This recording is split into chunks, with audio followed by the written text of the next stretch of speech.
مرة شيخ من المشايخ دخل مسجد بيعمل فيه محاضرات يعني كلمات.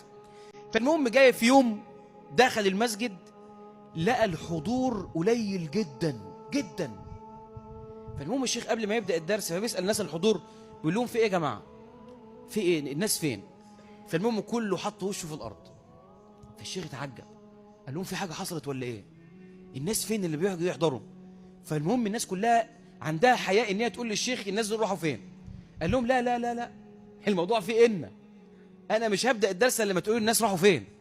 قال له بصراحة يا عم الشيخ الكباريه الفلاني في رقاصة مشهورة جدا جت والحفلة بتاعتها في ميعاد الدرس وناس كتير سابوا الدرس وراحوا هناك.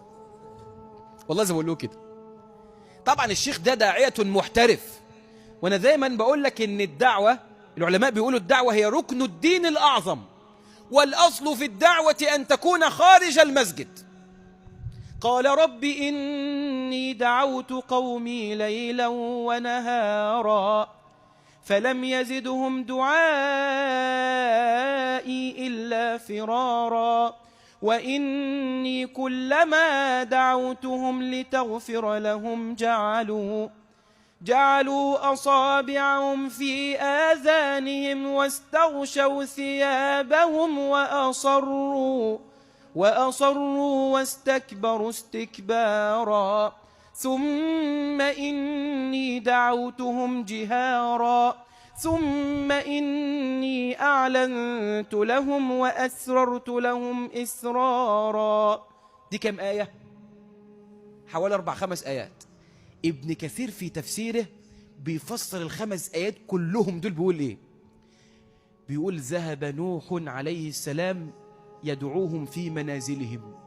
عجبني قوي التفسير ده، يا سلام.